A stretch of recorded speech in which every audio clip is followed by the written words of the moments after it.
¿Qué tal? Muy buenas tardes, ¿cómo están todos ustedes? Aquí con el gusto de saludarles. Como ustedes saben, soy el licenciado Carlos Archival Gutiérrez, fundador de la Universidad del Derecho para Abogados. Ya saben mi bagaje: 14 posgrados, 3 de LOPE, 3 del TAN, las maestrías en Derecho Corporativo, Derecho de Amparo, pero ahorita no venimos a hablar de mí. Tuve yo la fortuna de conocer a una persona muy valiosa en lo que viene siendo mi carrera como abogado. Ustedes saben, yo soy civilista, yo soy penalista. Sin embargo, bueno, he tenido la oportunidad de conocer a mucha gente muy interesante. En este caso a Elías Puerta, es un gran perito pues, en criminalística. Por favor, Elías, ¿cómo estás? Muy bien, ¿cómo estás? Qué gustazo verte, hermano. De verdad que... Nos quitamos el tapabocas, pero bueno. Sí, nos quitamos el tapabocas para poder hablar bien, de manera correcta. Muchas gracias, bienvenidos. Pero bueno, van a venir ganas sorpresas, pero Elías, ustedes ya tuvieron la oportunidad de verlo. Yo le pedí que nos diera una clase de criminalística aplicada, pero que nos platique un poquito por qué él está empoderado para poder dar esa clase, esta masterclass, estos tips, estos consejos. Y bueno, Elías, por favor, platícanos un poco de ti. Claro que sí. Nada más les pido tanto disculpas si ven que ando un poquito ronco, andado un poquito ronco, no es enfermedad, nada, ando un poquito los cambios de clima, ¿no? Sí. Pero bueno, cualquier problema que tengan con la comunicación, ¿no? Si estamos bien, cualquier cosa, por favor, avísenos. Sí, eso es muy importante. Yo les voy a comentar, hemos tenido la fortuna de la participación de ustedes y que nos hacen preguntas conforme vamos nosotros avanzando.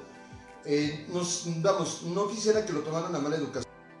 Yo creo que el método correcto es dar de filo la cátedra, y en todo caso, si ustedes formulan preguntas, hay dos opciones: que se las contestemos al terminar, que también sería un poquito difícil porque es que estás acercando, alejando, y eso le resta concentración por parte de ustedes. Entonces, yo lo que les puedo ofrecer es lo siguiente: que dé la cátedra, en este caso nuestro... Bien. Perfecto. Okay. Sí, es que ya, pues, como ustedes saben, ¿qué tal? Muy buenos días.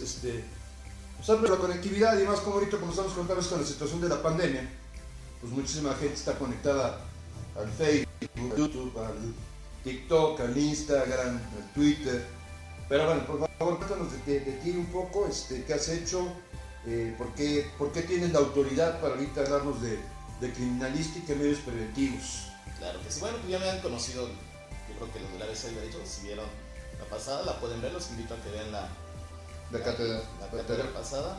Fue como un pequeño introducción, no nos dio tiempo de dar tanto, ¿no? Y también no queremos así como que darles tanta información y que parezca que es una clase tediosa, ¿no? O sea, siempre les digo a ustedes que cualquier duda, cualquier cosa, por favor, háganlo saber. Me gustaría mucho saber, son más abogados, ¿verdad?, que criminalistas. Pues aquí prácticamente yo lo que veo son un 90% de abogados, pero te necesitan como vehículo para poder ellos desarrollar su trabajo, y es lo importante de traer en este caso a Elías. Exacto, y miren, bueno, ya vimos todas las reformas al nuevo Código Penal, ya sabemos todo este cambio que ha pasado desde los derechos humanos, ¿no? Y a mí siempre me han preguntado, y se los digo a ustedes como abogados, me preguntan, ¿de verdad es importante conocer la criminalística? ¿De verdad es importante un perito? Les digo, claro, más en el aspecto penal. Obviamente es en todas las áreas. Sí, claro. Pero más en el penal, ¿no? Que es donde vemos, donde cambió más, ¿no? Estas reformas hicieron que cambiara más. Con el Código Nacional de Procedimientos Penales. Con la Nacional de Procedimientos Penales y obviamente también la Constitución, ¿no? ¿Qué es? ¿Por qué es tan importante? Claro que es muy importante. A lo largo del proceso, ustedes como abogados van a tener que tener a un perito. ¿Por qué? Porque con esto van a tener el buen actuar. Si no, no van a saber cómo. Porque la fiscalía pone a sus peritos, ¿no? En un aspecto penal, la fiscalía es la que pone a sus peritos a la policía. Claro. Tú has trabajado como perito en muchos asuntos. Sí, ¿Cuánto tiempo llevas de perito? Pues dice que nos déjame platicar un poquito de... Sí, disculpe, es que como se fue la señal, por eso se perdió un poquito Elías, pero... Pues miren, yo estuve trabajando a lo largo de 11 años para la implementación del nuevo sistema de justicia penal. Ah, mira, qué interesante. Lo hicimos basados en congresos, basados en clase, en muchos...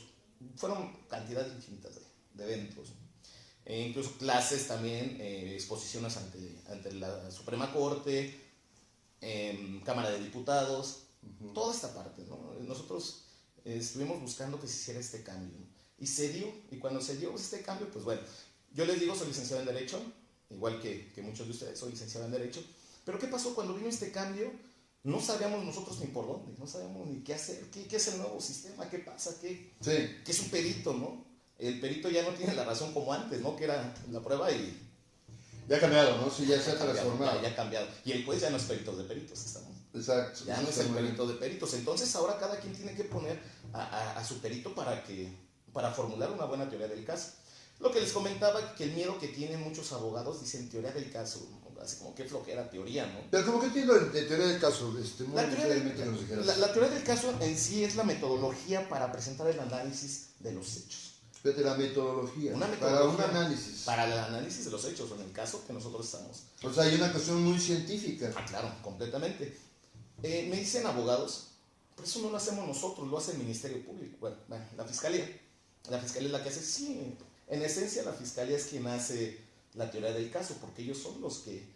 Pongo el ejemplo, como en la película de Presunto Culpable, ¿no? Antes le preguntan al Ministerio Público, le preguntan, ¿por qué lo estás culpando? Porque es mi chamba. No, ya no es así. ¿No? Cuando estamos preguntando eso es, ¿cuál es tu teoría del caso? ¿Cómo fueron tus hechos? Y digamos que es la hipótesis en la que te vas a basar durante todo el juicio. Puede ir cambiando. Okay. En cada etapa puede ir cambiando dependiendo qué es lo que venga surgiendo. Pero la teoría del caso es lo principal en el aspecto penal de las dos partes. ¿Por qué? Yo hago mi teoría del caso para librar a mi cliente. Y la fiscalía pues tiene su teoría del caso para meterlo en la cárcel, ¿no? Entonces nosotros tenemos que formular esta teoría del caso para saber qué vamos a hacer en juicio, incluso llegamos a juicio oral. Yo les comento, abogados, no tengan miedo al juicio oral, ahorita estamos viendo mucho nos estamos defendiendo por es defensa activa y pasiva. ¿Qué entiendo por defensa activa y pasiva? La defensa activa, pocos abogados la ejercen, ¿no? En penal. Ahorita estamos hablándoles en el aspecto penal. Sí, no sé por aspecto penal, por eso trajimos este perito. Porque la activa es cuando nosotros formulamos una teoría del caso y queremos nosotros poner pruebas, queremos estar activos en todo el caso, proponiendo a nuestro perito, proponiendo cuál fue los hechos que nosotros pensamos que vamos a defender con nuestro cliente. Y la otra que es la pasiva. La pasiva se está dando mucho, que es no defenderme así tal cual, sino esperar a que el error de la fiscalía. Que sí, porque ya el que tiene que acreditar realmente, sí. Tú eras culpable antes, ¿no? Desde que te detenían y eras inocente, ¿no? De acuerdo al cambio constitucional. Exactamente. Entonces el que tiene que acreditar todos los elementos de un delito es el Ministerio Público. Exacto. Pero ahí es una parte muy importante la tuya, ¿no? Como perito, digo, si ya empezar a integrar en carpeta de investigación, exacto, la parte de peritaje, pero por favor, Claro que sí. Mire, la carpeta de investigación es lo más importante, ¿no? En la carpeta de investigación nosotros es donde vamos a ver podemos armar nuestra teoría del caso. Pero ¿quién es el primero que la tiene? La Fiscalía. La Fiscalía son los primeros que tienen la investigación. Entonces, nosotros cuando tenemos nuestra carpeta de investigación, de verdad, la vemos y decimos, he visto abogados que dicen, pues a lo que le entiendo, no sé, me aparece ese peritaje, no se entiende. Ahí es donde tú le hablas a un criminalista. Pero tú me decías cuando estábamos platicando, porque yo quiero que sepan que yo tengo mucha comunicación con Elías, así como con Alejandro y con Armando. Son, pues bueno, son artificios que me han hecho el favor de irme coadyuvando, y se sigue sumando gente y se va a sumar mucha gente. Ya saben que tenemos el convenio con el Tecnológico Iberoamericano de la Ciudad de México. Vamos a hacer también un convenio con una persona que es un crack en marketing, bueno, ya tiene a Kevin Trejo, o sea, les tratamos de traer cosas que pueden ser interesantes con ustedes.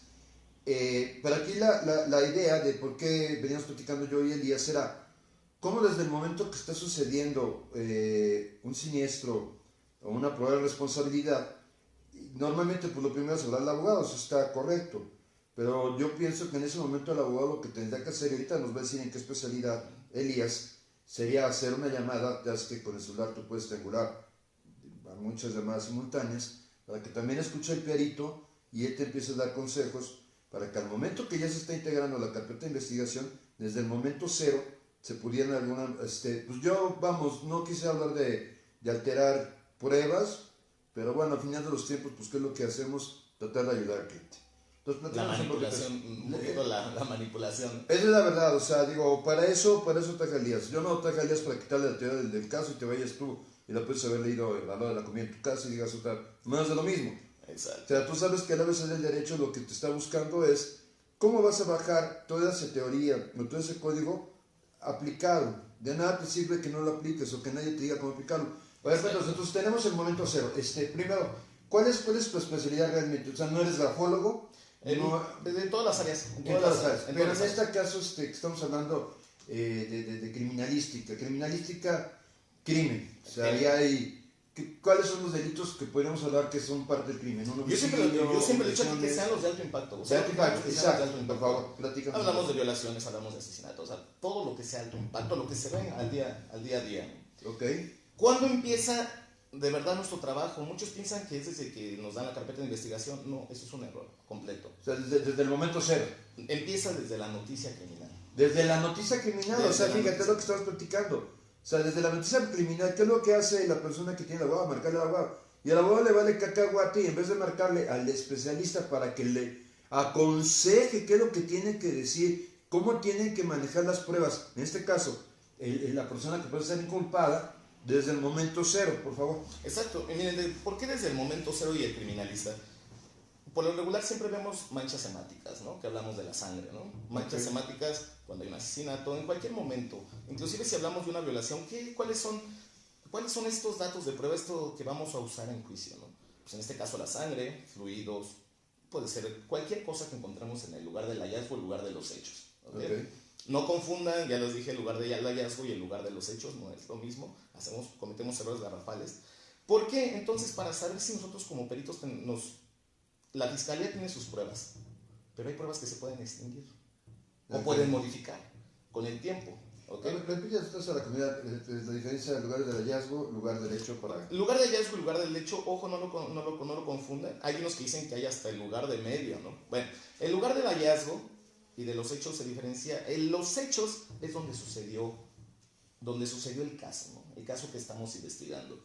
Un asesinato, por así decirlo, pues fue donde tal vez esta persona murió en ese momento. El lugar de los hechos, donde ocurrió el hecho punible, lo que estamos estudiando. Exactamente. Y el lugar del hallazgo es el lugar donde se halló el primer indicio. No es lo mismo. No, ¿estamos de acuerdo? ¿Te cuenta cómo se dio la diferencia? Vamos a poner el ejemplo, siempre pongo este ejemplo. Hubo un asesinato en un departamento. ¿Estamos? Ahí fue el asesinato. Sí. Pero ¿qué pasó? Esta persona llevó al difunto al finado, lo llevó en su carro y lo botó 3 colonias después. Ahí es donde se encuentra esa persona muerta. Ahí es donde se encuentra el hallazgo. Es el hallazgo, donde se encuentra la primera prueba, pero el lugar de los hechos tal vez no fue ahí. Y hay otros que dicen que el medio, el carro o donde se transporta todo. O sea, sí, el inter, exacto, ¿no? Exacto, pero sí hay que diferenciarlos. Y bueno, ustedes como abogados, ¿por qué tienen que llamarle primero al criminalista? El criminalista también junto con su abogado, cuando se estén en la primera entrevista, les va a comentar qué fue lo que él vio. Y aparte, el Ministerio Público pues, les va a decir cuáles fueron las probables causas, ¿no? Y desde este momento ya tienes que estar con tu criminalista para ya empezar a formular tu teoría del caso. Okay. Para empezar a ver cuáles son los peritos que vas a necesitar. O sea, desde el momento que te está hablando el cliente, que te dice, oye, ¿sabes qué? Tengo este problema o me involucré en este problema, sea el que sea. Sí, que sea. O sea, le marca al abogado y el abogado inmediatamente la recomendación es que hable con el perito. Sí, con un perito. Con el perito, que criminalista, obviamente. Ajá. Para que entonces él, pues más, sí, pues la verdad sí es cierto, es manipular lo que se tiene que exponer. Un consultor técnico. Un consultor técnico. Un consultor técnico. Y entonces, ¿qué pasa con este consultor técnico? Le va a poder decir al abogado por dónde es donde va a tener que llevar la investigación. La investigación, claro. ¿Por qué? Porque los fiscales tienen a sus peritos, tú contratas a tu perito. Es muy importante, hay términos que no se conocen, incluso que el abogado, no somos todos locos los abogados. Claro.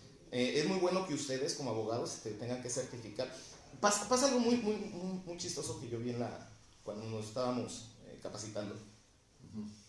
Había muchos peritos se molestaron, les digo que hay molestia con los peritos, de por qué ellos tenían que certificarse en derecho. Pues completamente diferente, ¿no? Sí, ellos decían, ¿por qué? Si yo siempre lo hice, ellos lo hicieron durante 30 años, 40 años de una forma, y cuando les llegaron a decirles, tienen que cambiar y conocer el derecho, como que sintieron un poquito como que atacados, ¿no? Uh-huh. Obviamente ellos tienen que conocer el derecho porque ellos van a estar en un juicio. Y nosotros tenemos que conocer el área criminalista porque nosotros eso es lo que vamos a pelear en el juicio. Claro. ¿Ok?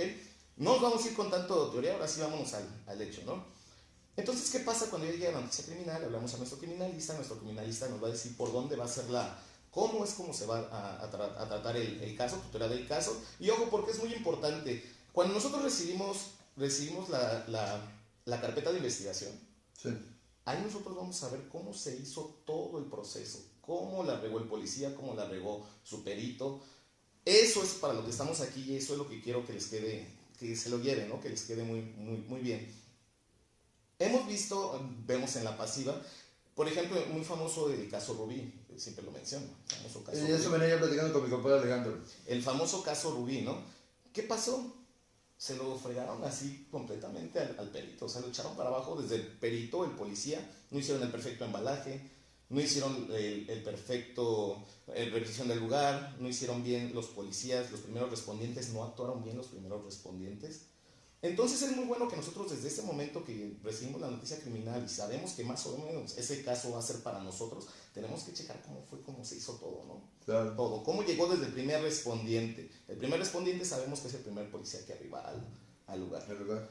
Y en la carpeta de investigación va a venir, ojo, el informe policial homologado. Me gustaría que ustedes como abogados supieran qué es el informe policial homologado, qué es lo que tiene que venir dentro del informe policial homologado. Y el informe policial homologado, dentro de sus páginas, tiene que venir la cadena de custodia. Okay. La cadena de custodia es lo más importante. ¿Por qué? Porque con la cadena de custodia podemos tirar a un peritaje por completo. La cadena de custodia, recordemos que es desde el primer respondiente que llegó al lugar. ¿Cómo lo hizo? ¿Cómo cercó? ¿Cómo quitó a las personas? ¿Cómo acordonó el lugar? Y después, el segundo eslabón, es el primer eslabón de la cadena de custodia. Podemos ver cómo el segundo eslabón ya son los peritos que llegan a hacer la investigación. ¿Y cómo puede ser bien toda la cadena para liberar a un cliente?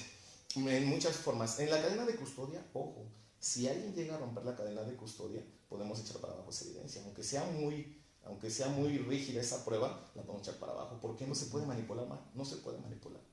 Por ejemplo, un ejemplo que pudieras darnos a la comunidad. La cadena de custodia tiene que venir los nombres de todas las personas que pasó por sus manos esta evidencia o este dato de prueba. Sí. Ellos son los que tienen que tenerlo. Aparece su nombre, aparece en qué momento, inclusive en qué hora agarró este indicio o este dato de prueba o medio de prueba. No se metan en problemas de qué es dato, qué es prueba y qué es medios de prueba. No se metan en esos problemas, ¿no? Ya hay jurisprudencia que nos dice que lo pueden decir en cualquier momento de la forma que ellos gusten, ¿no? Entonces, ¿qué pasa? Si un policía hace el mal manejo de este indicio, obviamente cuando ya estamos en etapa intermedia podemos decirle nosotros al juez, esta evidencia está viciada.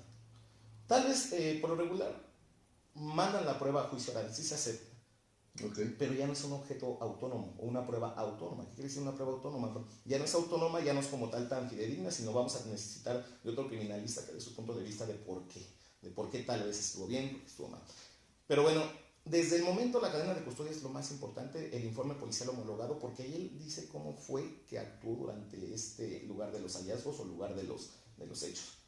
Y nosotros obviamente también vamos a tener acceso a ese documento. Me gustaría mucho, si fueras tan amable, Elías, hay mucha gente que no maneja la materia penal, yo soy uno de ellos, o sea, sí sé lo que dan, pero aquí tenemos a especialistas en profundidad. ¿Qué entendemos por informe homologado? Siento que pudieras ser un poquito, pues al final yo no sé cuántos penalistas tenemos ahorita en el grupo, lo vamos a averiguar pronto, pero que les dieras, ¿no? Mira, mi informe homologado, para que pudieran ellos comprender un poquito más todo esto. Ok, el famoso IPH, informe policial homologado. El informe policial homologado, en este informe va a aparecer todo el actual perfecto desde que llegó el primer respondiente y todos los policías que estuvieron en ese lugar van a tener que hacer un informe policial homologado. El informe policial homologado, les comento, viene la hora, viene cuáles fueron lo que hicieron, todos sus actos, todos los actos que hicieron en ese lugar. Lo graban, lo escriben, lo platican. Lo escriben en el informe policial homologado. O sea, no hay una prueba, no sé si un video. Él lo puede tomar incluso una fotografía del policía. Puede tomar fotografías. Exacto, y en su informe policial homologado tiene que poner, tomé una fotografía cuando arriba al lugar, hice esto, cerqué esto porque pensé que pasaría esto. Que puede ser importante. Muy importante, pues lo vamos a ver ahorita. ¿Por qué? Porque en juicio lo puedes echar para abajo. Tiene que poner exactamente lo que hizo, porque ese informe policial homologado es lo que después se le va a él a cuestionar en el interrogatorio, en contrainterrogatorio. Todos los actores los podemos mandar a llamar, ¿no? Entonces, en este informe policial homologado, bien es lo importante, lo más importante. Es como nosotros lo vemos en las películas extranjeras, ¿no? Que dicen, quiero el informe mañana. ¿Sí? Miren, les comento el informe policial homologado porque es muy importante que lo conozcas. Antes era muy tedioso, porque eran hojas muy grandes, ¿no? Ahorita el informe policial homologado ya está más reducido. ¿no? Más reducido a partir con las nuevas reformas. Las nuevas reformas, desde enero se dijo que el informe policial homologado ya es homologado para todos, ¿eh? O sea, antes cada estado tenía su técnica, ¿no? Su proceso, ¿no? Podríamos decir su formato. Su formato. Nosotros como lo conocemos, tenía su machote cada estado. Desde febrero ya se dijo que no iba a ser homologado para todos. O sea, uno se iba a hacer para todos en todo el país. Este informe ya es un poco más pequeño, es más reducido, al policía se le hace más fácil, porque antes decía, es que es muy tedioso llenar tantas hojas, ya no me acuerdo de lo que hice. Bueno, entonces nada más es los hechos fácticos, ¿no? Lo que él va a poner en su informe policial homologado. Y bueno, ¿qué viene en este informe policial homologado? La hora, sus actuaciones, si agarró algún indicio, su actuar por completo, y ese después nosotros es donde se lo vamos a echar para abajo. Dentro de este informe policial homologado viene la cadena de custodia, viene el que hizo con las evidencias y las cosas que se encontraron ahí. O sea, es lo más importante en esta parte porque va a aparecer en la carpeta de investigación. ¿Ok? Y en la carpeta de investigación, pues nosotros cuando ya tengamos acceso a ella, tenemos que saber si actuó bien el perito, si actuó bien el policía. Vamos a ver para qué. Nosotros les digo que a muchos abogados les gusta mucho la pasiva, ¿no? Aceptar tal vez el delito y bueno, vamos a hacer acuerdos. Sería bueno que nos fuéramos a juicio oral. No tener el miedo a juicio oral, pero el abogado tiene miedo a juicio oral porque no conoce los términos o no sabe qué le van a preguntar, a qué preguntarle, perdón, al criminalista. Bueno, o sea, no quiere entrar a la activa. No quieren entrar a la activa, pero pues ese es el jugo de nuestro nuevo sistema, ¿no? Y aquí es donde nosotros vamos a hacer uso del criminalista. Ustedes pueden tener un criminalista al lado en juicio en cualquier etapa pueden tener al criminalista al lado. Yo creo que en todo momento, asesor ¿no? técnico, sí, claro, en cualquier audiencia. Sobre todo vamos, él te puede dar la estrategia jurídica, pero la estrategia de fondo, de cómo poderlo, vamos, habíamos comentado que parte de la clase era cómo no llegar a lo que viene siendo un proceso penal. Bueno, ya te está comentando cómo que desde el comienzo, desde la hora cero, tú pues, tengas una llamada triangulada, ¿no? Con el perito, pues para que en el momento que están haciendo carpeta de investigación, pues no lo puedan subir. Sí, o sea, que se queden a veces en pura carpeta de investigación porque no puedan integrar todos los elementos, ¿no? Para poder llevar un proceso. Exacto. Aquí tengo un artículo del artículo 27 al 31 del Código Nacional de Procedimientos Penales. Nos dice cómo si alguien llega a romper la cadena de custodia incumple en un delito, el policía. Incluso el criminalista, el Ministerio Público, donde se hizo el resguardo de esta cadena, de esta evidencia o indicio, se tiene responsabilidad jurídica. ¿Ok? Bueno, vamos a darles cuáles son estas etapas en las cuales tiene que conocer el abogado y el perito. ¿Ok? Primero, el conocimiento del hecho criminal, desde un principio. La preservación de los indicios, todo lo que se encuentra. ¿Ok? Después el procesamiento, ya cuando lo vamos a llevar, no sé dónde lo guarde la fiscalía, bueno, es parte de, ¿no? Y la continuidad que se da durante todo el juicio. No sé si alguien quiera comentar, no sé si al final vemos o... No, que habíamos comentado que tú sigues. Ah, ok, perfecto. Tú sigues, que nadie comente nada, y ya quien comente ya... Nosotros revisamos las preguntas y ya te las mandamos. Lo que sí me gustaría que viera, porque hemos tenido problemas, a ver si no tienen problemas de audio. Si nos escuchan bien. Nos van a marcar el número 1 si no tienen pruebas de audio, si fueran tan amables, si ya han estado escuchando de manera pues, digámoslo así, ininterrumpida. Sí, porque luego no sé si nos escuchamos bien, aparte me quedo un poquito ronco, no sé si me puedo entender. Bueno, sí. Ok, perfecto.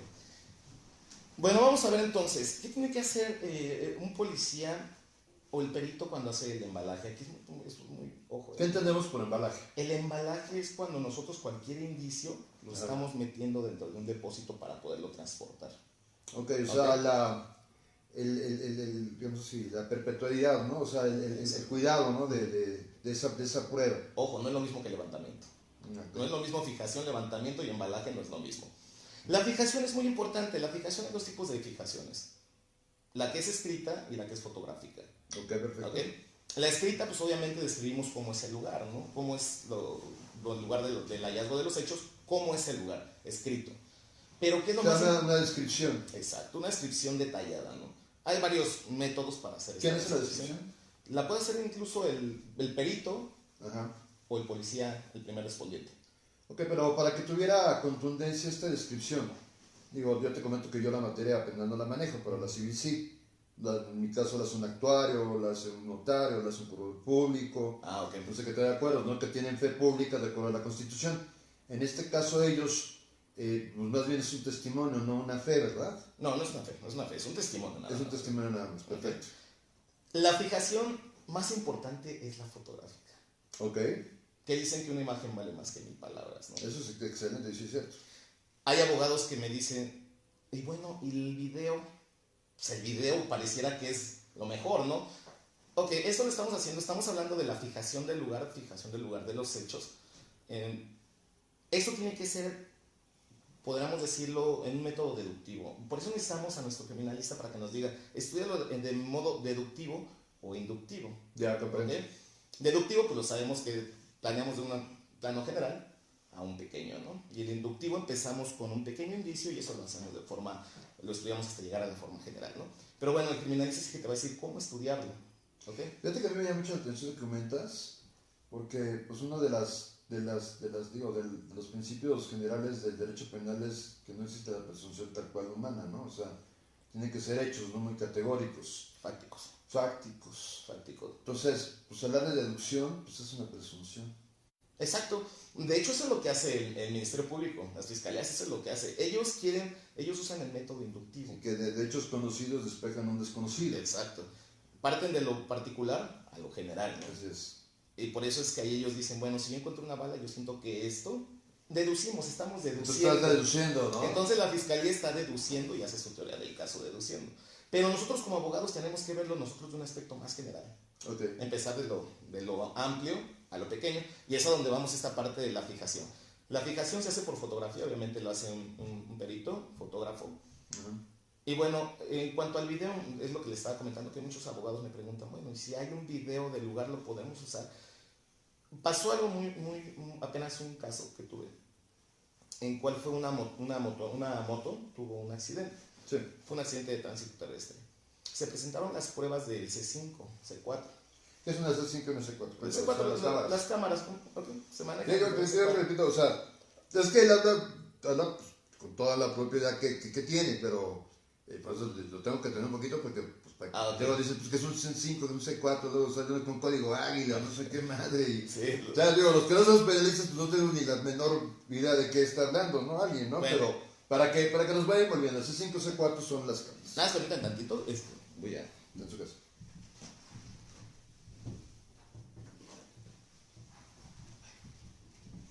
Perdón, me disculpen que ando un poquito malo de la garganta. Y bueno. Entonces pasó que en ese momento pues, nos dieron, la fiscalía dio esto como evidencia. Pues no le echamos para abajo, porque no es tan fidedigna un video. ¿Por qué? Porque para empezar tienen muy mala recepción, ¿no? Entonces... Y son manipulables, ¿no? Además, desde lo que filmas, ¿no? O sea, tú puedes filmar el ángulo, tú puedes... O sea, incluso con las fotografías, yo creo, ¿no? O sea, los ángulos ojo, y todo, ¿no? qué bueno que lo menciona. Ha pasado, y es muy importante ustedes como abogados, si hay una prueba fotográfica tomada con digital, ojo, no es tan fidedigna como una reflex. Eso lo tienen que conocer. Son los pequeños tips que les digo. Es por eso que estamos hablando, de cómo evitarlo. Los pequeños tips. ¿Cuál es la diferencia del tipo de tecnología de cada cámara que nos estás dando? Una reflex al cual no les quiero dar de los términos tan técnicos, ¿no? No, pero que sí les sirve de manera general. Bueno, la cámara reflex, lo que nosotros conocemos como la cámara reflex, es la cámara antigua. Que viene por fotografía y que se plasma en el rollo, ¿no? Para que la gente lo entienda, ¿no? Pues no hay términos. Sí, no, tan técnicos, ¿no? Porque pues, por eso es el perito ahí.